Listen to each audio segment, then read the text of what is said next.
नमस्कार, आज का मुद्दा में आप सभी का स्वागत है। मैं हूं आदित्य नामदेव और हमारा आज का मुद्दा है फ्यूल पर फुल फाइट, गढ़ में सियासत टाइट। छत्तीसगढ़ में इन दिनों पेट्रोल डीजल सिर्फ गाड़ियों में नहीं, राजनीति में भी जल रहा है। कहीं पेट्रोल पंपों पर नो पेट्रोल के बोर्ड लगे हैं, कहीं लोग घंटों लाइनों में खड़े हैं, तो कहीं सरकार कह रही है घबराने की जरूरत नहीं, स्टॉक भरपूर है। लेकिन जनता पूछ रही है, अगर सब कंट्रोल में है तो फिर ये कंट्रोल से बाहर हालात क्यों नजर आ रहे हैं? दिलचस्प बात यह कि पेट्रोल कम है या नहीं, इससे ज्यादा बहस इस पर हो रही है कि डर कौन फैला रहा है। सरकार कह रही विपक्ष अफवाह फैला रहा है, विपक्ष कह रहा है सरकार सच्चाई छिपा रही है। यानी तेल से ज्यादा अब बयान जल रहे हैं। सबसे ज्यादा परेशानी उस आम आदमी को हो रही है जिसकी रोजी रोटी गाड़ी के पहिए पर चलती है। ऑटो चालक, टैक्सी ड्राइवर, ट्रांसपोर्टर, नौकरी पेशा लोग, सबकी चिंता एक ही है, अगर तेल महंगा भी हो और समय पर मिले भी नहीं तो जिंदगी आखिर चलेगी कैसे? और सवाल सिर्फ सप्लाई का नहीं है, सवाल सिस्टम की तैयारी का है। क्या वाकई ये सिर्फ वैश्विक संकट का असर है या फिर सप्लाई मैनेजमेंट में भी कहीं बड़ी चूक हुई है? क्योंकि जनता जब लाइन में खड़ी हो और नेता सिर्फ बयान में खड़े हों, तब शक और सियासत दोनों बढ़ जाते हैं। पहले रिपोर्ट देख लेते हैं, फिर चर्चा को हम आगे बढ़ाएंगे।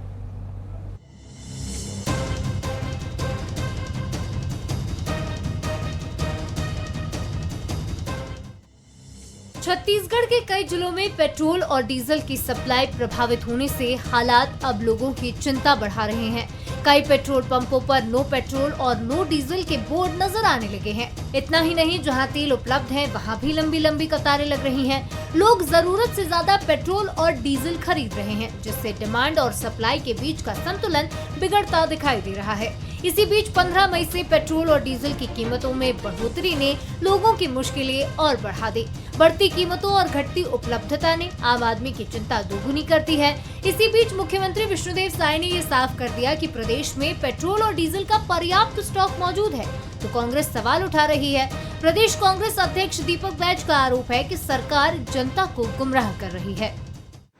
अपने प्रदेश की जनता से यही आह्वान करेंगे कि वो लोग पैनिक मत हों और सरकार मतलब पेट्रोल डीजल की पर्याप्त व्यवस्था है, और एक आध दिन अगर कहीं कोई ड्राई हो गया तो अलग बात है, बाकी पैनिक होने की कोई आवश्यकता नहीं है। सरकार उसके लिए चिंतित।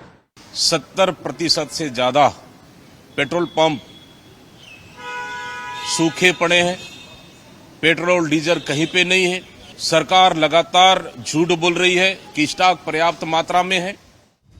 सरकार और विपक्ष के दावों के बीच जमीनी तस्वीर अलग कहानी बयां करती है। कई शहरों में लोग घंटों लाइन में खड़े होकर अपनी बारी का इंतजार कर रहे हैं। सबसे ज्यादा परेशानी उन लोगों को हो रही है जिनकी रोजी रोटी ही गाड़ियों पर निर्भर है। ट्रांसपोर्ट, टैक्सी, ऑटो और रोजाना सफर करने वाले लोग बढ़ती कीमतों और अनिश्चित सप्लाई को लेकर परेशान हैं। वहीं ईंधन संकट पर अब सियासी बयानबाजी भी तेज हो गई। कैबिनेट मंत्री रामविचार नेताम ने हालात के लिए वैश्विक संकट को जिम्मेदार ठहराते हुए कांग्रेस पर राजनीति करने के आरोप लगाए। नेताम ने कहा कि देश जब भी चुनौती का सामना करता है, कांग्रेस सिर्फ विरोध की राजनीति करती है। वहीं कांग्रेस के पूर्व मंत्री शिव कुमार डहरिया ने बीजेपी और आरएसएस पर निशाना साधते हुए कह दिया कि सरकार पहले हालात संभाले, फिर देशभक्ति का पाठ पढ़ाए। अगर ये विरोध कर रहे हैं, कांग्रेस वाले देंगे क्या पेट्रोल और डीजल? इस तरह से बात कर रहे हैं। उनको इतना अगर देश के जनता से इतनी सहानुभूति है तो वो सब जो है अपना अपना गाड़ी मोटर जमा कर दें और किसानों के हित में और बाकी लोग के हित में काम करना शुरू करें। एक वैश्विक समस्या से हम गुजर रहे हैं। ऐसे समय में आज जो है अवसर के तलाश में राजनीति चमकाने के लिए समय है। पहले तो रोज कहा करते थे कि खाद की कोई कमी नहीं है, बीज की कोई कमी नहीं है, पेट्रोल डीजल की कोई कमी नहीं है, और आज वो कह रहे हैं कि इस तरह की दिक्कत है। ये तो सरकार को बताना चाहिए। ये तो हमारे छत्तीसगढ़ वासियों के साथ और किसानों के साथ धोखा है। फिलहाल सरकार भरोसा दिला रही है कि हालात जल्द सामान्य होंगे, लेकिन पेट्रोल पंप पर लंबी कतारें, घटती सप्लाई और बढ़ती कीमतों ने आम लोगों की चिंता बढ़ा दी है।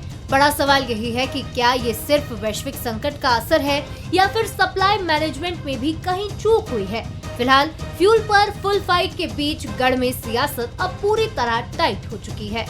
गौरव शुक्ला, बंसल न्यूज, रायपुर। तो तस्वीर साफ है, सरकार भरोसा दे रही है, विपक्ष हमला बोल रहा है, लेकिन पंप पर खड़ी जनता अब भी परेशान नजर आ रही है, क्योंकि जनता को यह फर्क नहीं पड़ता कि संकट वैश्विक है या राजनीतिक है। उसे तो बस इतना चाहिए कि गाड़ी रुके नहीं और जेब पूरी तरह खाली ना हो। लेकिन यहाँ हालात ऐसे हैं कि टंकी फुल कराने से पहले आदमी को अपना धैर्य फुल रखना पड़ रहा है। अब इसी मुद्दे पर हम चर्चा करेंगे। पहले कुछ सवाल देख लेते हैं। बंसल से कुछ सवाल है, क्या कुछ सवाल है? पहला सवाल, छत्तीसगढ़ में हकीकत में फ्यूल संकट है या फिर पैनिक बाइंग ने हालात बिगाड़े हैं? दूसरा सवाल, प्रदेश में तेल संकट का समाधान ज्यादा जरूरी या सियासी बयानबाजी? तीसरा सवाल, ईंधन संकट के बीच आम आदमी की जेब पर बढ़ते बोझ का जिम्मेदार आखिर कौन है? तीन बेहद खास मेहमान मेरे साथ जुड़े हुए हैं। अमरजीत चावला साहब हैं, पूर्व महामंत्री हैं कांग्रेस पार्टी के, बहुत स्वागत करता हूं। मेरे साथ श्रीचंद तुलनानी साहब हैं, पूर्व विधायक है भारतीय जनता पार्टी के, चैम्बर ऑफ कॉमर्स के अध्यक्ष रह चुके हैं, बहुत भली बात ही समझते हैं जो आज जो दिक्कतें हो रही है, मैं बिल्कुल उनसे बात करूँ। उचित शर्मा जी हैं, हम सबसे बहुत वरिष्ठ हैं, वरिष्ठ पत्रकार हैं, बहुत स्वागत करता हूँ उचित जी का भी। सबसे पहले सुंदरानी साहब के पास। सुंदरानी साहब, सरकार लगातार कह रही है कि हालात नियंत्रण में है, तो फिर लोग घंटों लाइनों में क्यों खड़े हैं? और अगर सप्लाई सामान्य है तो डर इतना असामान्य क्यों दिख रहा है? क्या सरकार मानती कि पैनिक बाइंग रोकने और सप्लाई मैनेजमेंट संभालने में कहीं ना कहीं बड़ी चूक हुई है? और क्या हर बार वैश्विक संकट का हवाला देकर राज्य अपनी जिम्मेदारी से बच सकता है? सुंदरानी साहब। देखिए, निश्चित रूप से राज्य अपनी जिम्मेदारी से नहीं बच सकता, केंद्र अपनी जिम्मेदारी से नहीं बच सकता। भारतीय जनता पार्टी की सरकारें हैं, हम जिम्मेदारी से बिल्कुल पीछे हटना नहीं चाहते। हम यह भी दावे के साथ कह सकते हैं कि यह वैश्विक समस्या जो ईरान युद्ध के कारण जो हमारे देश में निर्मित हुई है, निश्चित रूप से इसका थोड़ा असर है। लेकिन सबसे बड़ा असर, अगर ये कुछ पेट्रोल पंपों में अगर पेट्रोल के लिए लाइन लगी है या पेट्रोल नहीं मिल रहा, तो उसके पीछे सबसे बड़ा कारण है अफवाहबाजों का। अफवाह और ईरान युद्ध के कारण जो आई तकलीफ के कारण ये आम आदमी को लगता है कि कहीं संकट खड़ा न हो जाए, इसके लिए वो स्टॉक करने में लगे। जो 5 लीटर 10 लीटर भी डीजल भराता था, वो आज 50 लीटर डीजल भरा रहा है। एकदम 4 गुना डिमांड बढ़ जाने से निश्चित रूप से थोड़ी सी अव्यवस्था की स्थिति आई है। लेकिन छत्तीसगढ़ में पेट्रोलियम पदार्थों की कोई कमी नहीं है, चिंता करने की कोई जरूरत नहीं। कांग्रेस पार्टी के अफवाहबाजी से आम आदमी दूर रहे। छत्तीसगढ़ की सरकार, विष्णुदेव साय की सरकार, केंद्र की मोदी जी की सरकार जनता के प्रति उत्तरदायी है और निश्चित रूप से उनको हर समय पेट्रोल डीजल उपलब्ध होगा। कोई स्टॉक करने की जरूरत नहीं। अगर हम स्टॉक करने लग जाएंगे तो कहीं ना कहीं अभाव। ये जो दिक्कतें हैं, ईरान का युद्ध, अमेरिका का युद्ध, ये तो काफी लंबे समय से चल रहा है। तो क्या पूरी जितनी तैयारी थी, जितना स्टॉक की बात थी, पेट्रोल डीजल का संकट था, ये जनता को अनभिज्ञ रखा गया? मतलब असम और उसका केरल का, पंडिचेरी का, बंगाल का चुनाव का रिजल्ट आ जाए, उसके बाद तो जनता ही भार सहने के लिए बाद में डाल देंगे भार, क्या फर्क पड़ता है? क्यों सुन रहे हैं साहब? देखिए आदित्य जी, निश्चित रूप से आप पड़ोसी देशों को अगर देखेंगे तो 20-20, 25-25% पेट्रोलियम पदार्थों के दाम बढ़े हैं। हमारी सरकार ने 10% एक्साइज ड्यूटी कम करके, सरकार ने घाटे को वहन करके कहीं न कहीं डीजल पेट्रोल की सप्लाई और घरेलू गैस कनेक्शन की सप्लाई को बरकरार रखा और रेट भी नहीं बढ़ने दिया। तो कहीं न कहीं हमारी सरकार जनता के लिए चिंतित है, हमारी सरकार आम आदमी के लिए चिंतित है, गरीब आदमी के लिए चिंतित है कि उसको चाहे सरकार का घाटा हो लेकिन जनता के जेब पे बोझ नहीं पड़ना चाहिए, महंगाई का बोझ नहीं पड़ना चाहिए। ये तैयारी माननीय मोदी जी ने पहले से कर रखी है और वो दिख भी रहा है। चावला साहब, आप सरकार पर जनता को गुमराह करने का आरोप लगा रहे हैं, लेकिन क्या विपक्ष की बयानबाजी भी डर और अफरा तफरी बढ़ाने का काम नहीं कर रही? जब कांग्रेस सत्ता में थी तब भी पेट्रोल डीजल की कीमतों को लेकर जनता परेशान रहती थी। क्या आज का विरोध जनता के लिए है या सिर्फ राजनीतिक मौका देखकर हमला करने की रणनीति। चावला साहब। आदित्य जी देखिए, मैं कुछ बातें आपके सामने रखूंगा जिससे दूध का दूध पानी का पानी हो जाएगा। आप देखिए 2014 में जब मनमोहन सिंह जी की सरकार थी, उस समय कच्चे तेल का दाम, क्रूड ऑयल का दाम जो है वो $110 प्रति बैरल था, और उस समय पेट्रोल की कीमत 71 रुपए, डीजल की कीमत 55 रुपए और एलपीजी की कीमत 410 रुपए प्रति सिलेंडर थी। आज क्रूड ऑयल का रेट $106 है, मतलब 2014 से $4 कम है, और आज पेट्रोल की कीमत 104 रुपए हो गई है, डीजल की कीमत 101 रुपए हो गई है, और गैस जो है वो 984 रुपए में मिल रहा है। कमर्शियल गैस आज 3294 रुपए में मिल रहा है। 983 रुपए की बढ़ोतरी पिछले एक महीने में कमर्शियल गैस की हो गई है। और मजे की बात देखिए, 2014 में $1 की कीमत थी 58 रुपए, आज $1 की कीमत हो गई 96 रुपए में। असल में क्या है, देश में अच्छे दिनों का ख्वाब दिखाकर ये लोग सरकार में आए, और आज स्थिति ये कर दिए हैं कि आम जनता कह रही है कि कोई लौटा दे मेरे बीते हुए दिन। स्थिति ये हो गई है। जनता को सरकारी बयान नहीं चाहिए, उनको राहत चाहिए, ये इनको समझना होगा। और सवाल आदित्य जी सिर्फ पेट्रोल डीजल का नहीं है, सवाल उस भरोसे का है जो हर बढ़ती कीमत के साथ आम आदमी के दिल से भी कम होता जा रहा है। और याद रखिए आदित्य जी की जेब खाली होने से ज्यादा खतरनाक जनता के सब्र का खाली होना है, और ये जनता के सब्र की लगातार परीक्षा ले रहे हैं। जो 2-2.5 साल का कोविड का समय है, उसमें भी तो आप सोचिए कि कहां से कहां देश पहुंच गया। आप ये तो जान रहे हैं कि चलिए पेट्रोल को उस समय क्या रेट था, क्या प्रति बैरल था, डॉलर था, आज क्या स्थिति आप बता रहे हैं। लेकिन जो 2-2.5 साल ने पूरे देश ने निकाला है, इतने लंबे लंबे इंफ्रास्ट्रक्चर, इतने लंबी लंबी चीजों, कभी न सरकारी आदमी का पैसा काटा सरकार ने, न किसी की आमदनी में कोई असर पड़ा। प्राइवेट वालों की बात नहीं कर रहा हूँ, सरकारी की बात कर रहा हूँ। पैसा तो कहीं ना कहीं से आएगा और कहीं ना कहीं जाएगा ना चावला साहब। नहीं देखिए, बैंकों में लूट मची हुई है, टैक्स में लूट मची हुई है, जीएसटी में लूट मची हुई है। डबल इंजन की सरकार जो है वो डबल महंगाई का लगातार तोहफा दे रही है। और मैं ये बोलता हूं कि आप एक तरफ दावा ठोकते हो कि हमारा देश दुनिया की चौथी सबसे बड़ी अर्थव्यवस्था बनने की ओर अग्रसर है, तो आज आम आदमी फिर लाइन में क्यों खड़ा है? सरकार कह रही है घबराने की जरूरत नहीं है, पर जनता कह रही है कि टंकी भी खाली है और भरोसा भी खाली हो रहा है। और हर संकट को ये बोलते हैं वैश्विक स्तर का संकट है, तो भाई स्थानीय स्तर पर राहत देने की जिम्मेदारी किसकी है? सरकार केंद्र में भी आपकी है, प्रदेश में भी आपकी है, तो समस्या का निवारण करना चाहिए, बल्कि आप महंगाई बढ़ाकर लोगों की जेब में डाका डालने का काम कर रहे हो। जी, जमीनी हालात आखिर क्या कह रहे हैं? क्या सच में सप्लाई प्रभावित है, या फिर डर की वजह से लोग जरूरत से ज्यादा तेल भरवा रहे हैं? सबसे ज्यादा असर किन वर्गों पर पड़ रहा है, और क्या आने वाले दिनों में यह संकट और बड़ा आर्थिक दबाव पैदा करने वाला है? उचित जी। बिल्कुल आदित्य जी, मैं आपकी बात से सहमत हूं। जहां तक वर्ग की बात है तो ऐसा कोई वर्ग अछूता नहीं है जिसपे नहीं पड़ा हो, चाहे वो रोजमर्रा के ऑटो वाले हो, चाहे आम आदमी हो, लोअर मिडिल क्लास हो, किसान हो, हर आदमी को फर्क पड़ रहा है। और ऐसा नहीं कि पैनिक सिचुएशन नहीं है, पैनिक सिचुएशन है जरूर। बता भले नहीं आज सरकार के सब जितने भी मुखर मुखिया हैं वो बोल रहे हैं, अभी ब्यूरोक्रेट भी बोल रहे हैं ऐसी स्थिति नहीं है, तो फिर ये लाइन आप बोल रहे पैनिक बाइंग जो है उसके कारण हुई, तो अपनी स्थिति क्लियर करनी चाहिए। अगर वाकई देश अपनी, आप अगर ईमानदार हैं, तो वैश्विक स्थिति का जो आप हवाला दे रहे हैं इसे क्रमबद्ध तरीके से किया गया। आप देखिए, पहले अपील की गई, अपील के बाद फिर नैरेटिव सेट किया गया कि नेहरू जी और लाल बहादुर शास्त्री, पहले दूसरे दिन आप देखिएगा अपील हुई, पहले दिन दूसरे दिन नैरेटिव सेट किया कि लाल बहादुर शास्त्री जी थे, इंदिरा जी थे। तीसरे दिन फिर नई चीजें लाई गई। चौथे दिन त्याग की बातें आई हुई। वाकई अगर आप सही है तो आप 28 फरवरी को कर देते, जिस दिन से करनी शुरू हुई, उस समय क्यों नहीं किया चुनाव? तो निश्चित तौर पर चुनावी लाभ लेना चाहते हैं।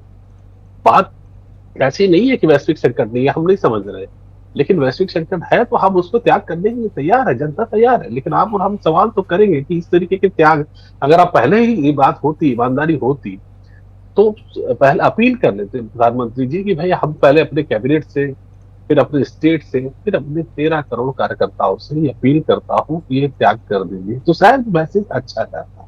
बाद में उनको लगा कि हमें त्याग करना पड़ेगा, और फिर त्याग की नई नौटंकी पूरी की पूरी जो है शुरू। चलिए, इसका हम स्वागत करते हैं। लेकिन मैं कुल मिला के व्यक्तिगत स्तर पे इसे सारे प्रपंच और ढोंग ही कहूंगा।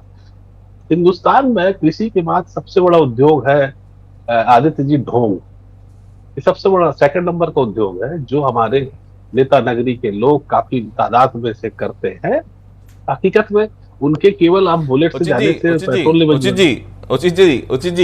उचित जी, मैं नौटंकी देख रहा हूं पिछले 2 दिनों से। कोई ई रिक्शा खरीद रहा है, कोई साइकिल में जाते हुए नजर आ रहा है, कोई मेट्रो का सफर कर रहा है, कोई कुछ कर रहा है। मतलब अभी थोड़े देर बाद फोटो खिंचाने के बाद शाम को मैं देख रहा हूं तो वही फिर अपनी ऑडी से घूम रहा है, उनके बेटे 4 गाड़ियों के साथ चल रहे हैं, पत्नियां मॉल में जा रही हैं वही सरकारी गाड़ी का उपयोग है। शर्म नहीं आती इन लोगों को उचित जी? बिल्कुल ये चीजें तो हो रही है ना। आप देखिए कि आप जिस सेक्रेटरी जितने विभाग उनके पास है उतने विभाग की गाड़ियां हैं। अगर वो 7 विभाग के मालिक हैं तो उनके पास आदित्य जी गौर कीजिएगा कि 7 गाड़ियां हैं। इस पे लगाम कौन लगाएगा? आप भिलाई से अप डाउन करते बच्चों को भिलाई पढ़ाते, एक घर भिलाई में रखते, उस पे कौन लगाएगा? आप 2 बंगले रखे हैं, जब मन करे सोमवार के इधर तो मंगलवार उधर, तो 2 बंगले में कौन करेगा? तो बचत और विविधता केवल आपके पेट्रोल बचाने से नहीं होगी। और सबसे पहली चीज तो कोई भी चीज को नजीर पेश करना चाहिए जो शीर्ष में बैठे लोग हैं। अगर अपने घर में अगर आप विविधता की बात कर रहे हैं और फॉरेन करेंसी की जो कमी हो रही है उसकी बात कर रहे हैं तो आप नजीर आप पेश कीजिए, निश्चित तौर पर देश आपको फॉलो करेगा। अब तो यार हर देश इतिहास गवाह कि आप सोना खरीदने की बात कर रहे हैं, देश इतना इमोशनल है कि सोना बेचने को तैयार है। लेकिन सवाल तो आपको करना चाहिए। आप लाल बहादुर शास्त्री का एग्जाम्पल बिल्कुल, लाल बहादुर शास्त्री वो व्यक्ति थे जो खुद एक समय उपवास रखते थे। उनके पास जो वो व्यक्ति से आप कंपेयर बिल्कुल नहीं कर सकते कि जिसने अपनी शादी में दहेज में केवल चरखा मांगा हो। तो ऐसे गांधीवादी विचारधारा से आप कंपेयर बिल्कुल। मैं लौटूंगा जी, कहीं उचित नहीं। जी जी जी जी जी जी जी सुंदरानी साहब, हर संकट में सबसे ज्यादा मार आम आदमी पर क्यों पड़ती? पेट्रोल महंगा हो, डीजल महंगा हो और ऊपर से लाइन भी लगानी पड़े, तो जनता आखिर राहत की उम्मीद किससे करेगी? क्या सरकार टैक्स में राहत या कोई अस्थायी व्यवस्था लाने पर विचार कर रही है? जनता सिर्फ भरोसे के भरोसे में ही रहेगी बस? जी आदित्य जी, बहुत सारी बातें उठती है और बहुत सारे आरोप लगते हैं और विशेषकर मोदी जी की सरकार के बनने के बाद लगातार सरकार पे आरोप लगते हैं, लेकिन एक आम कोई विश्लेषण नहीं करता। 10-11 हज़ार रुपये सालाना आय होती थी 2014 के पहले प्रति व्यक्ति, आज 2.25 लाख रुपये सालाना आय हो गई प्रति व्यक्ति। तो निश्चित रूप से उस अनुपात में दाम तो बढ़ेंगे और बढ़ते भी हैं। और ऐसा नहीं कभी भी कोई शासन रहा कि जहाँ पे दाम ना बढ़ते हो। आज पेट्रोल डीजल की बात, आज पाकिस्तान में 450 रुपये का डीजल और पेट्रोल बिक रहा है और हमारे देश में अभी भी 100 रुपये के आसपास। कंफर्म डेटा है कि व्हाट्सएप का डेटा है? नहीं, कंफर्म डेटा है साहब। मैं आप बात करा दूं, आप कहें तो मैं व्हाट्सएप कॉल पे बात हो जाएगी, वहाँ पे हमारे संपर्क भी हैं सिंध में, मैं आपको कंफर्म करा सकता हूँ। 450 रुपये लीटर बिक रहा है पेट्रोल।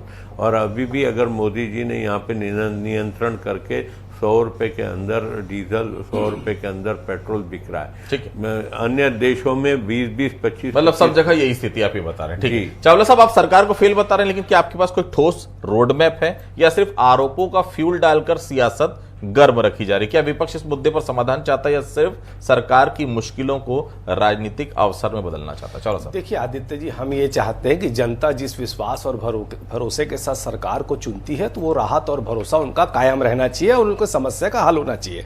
और ये समस्या क्यों उत्पन्न हुई, आप देखिए, बड़े आदमी को ना बहुत सोच समझ के बयान देना चाहिए। एक आदमी आता है कभी भी रात को 8 बजे बयान दे के चला जाता है, बोलता है तुम विदेश यात्रा मत करो और खुद 5 देशों की यात्रा में निकल जाता है। लेकिन आदित्य जी देखिए क्या हो रहा है, सच्चाई ये है कि प्रधानमंत्री, देखिए मैं बीच में नहीं, सुंदरानी जी मैं बीच में नहीं बोला, मैंने आपकी पूरी बात तसल्ली से सुनी। आप मेरा समय आप आदित्य जी से पूछ लीजिए फिर मुझे।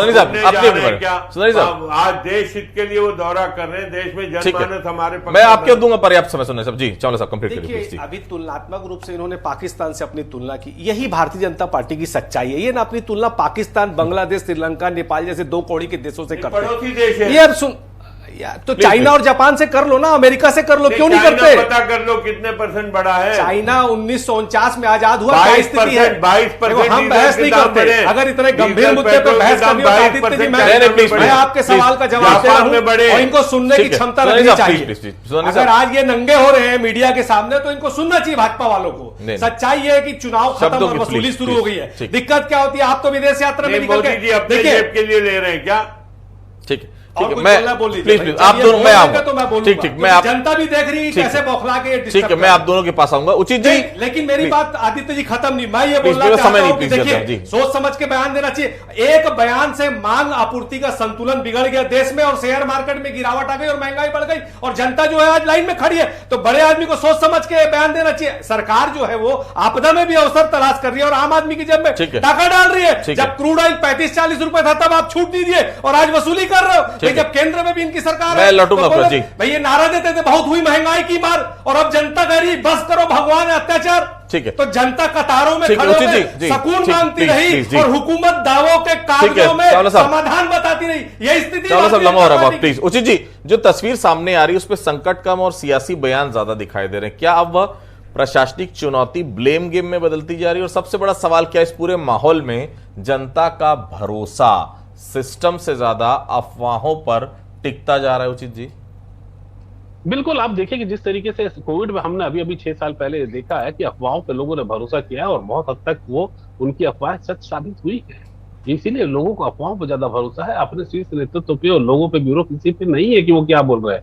वो केवल मेंटेन करने के लिए क्या वो अपना कोशिश कर रहे हैं, राजनीतिक लोग अपने बयानबाजी कर रहे हैं, तो अपनी अपनी कोशिश से है। लेकिन जमीनी हकीकत ये है, क्या आपने भी खुद में देखा होगा कल क्या था, आज स्थिति क्या है, ये निरंतर बनी हुई है। इस पे नेताओं की इस तरीके की बयानबाजी जो आ रही है, ये स्वागत योग्य तो नहीं है। उसके सबसे आप किसी भी व्यक्ति से पूछे तो यही कहेगा कि आप जब देखिए कि आप पेट्रोल से देश नहीं चलाया जाता।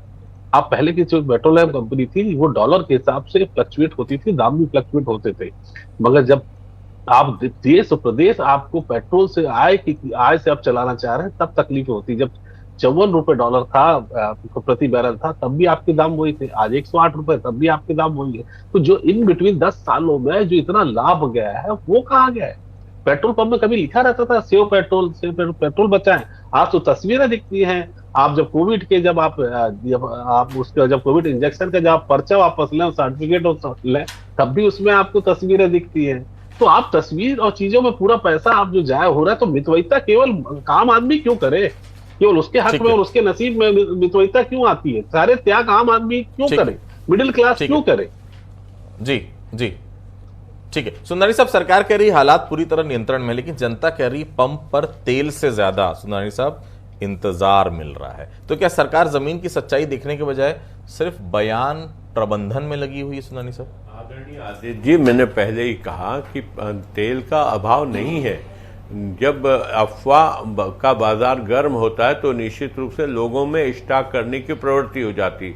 जो लोग 2 लीटर डीजल या 2 लीटर पेट्रोल भराते थे स्कूटर में, वो आज फुल टैंक करा रहे।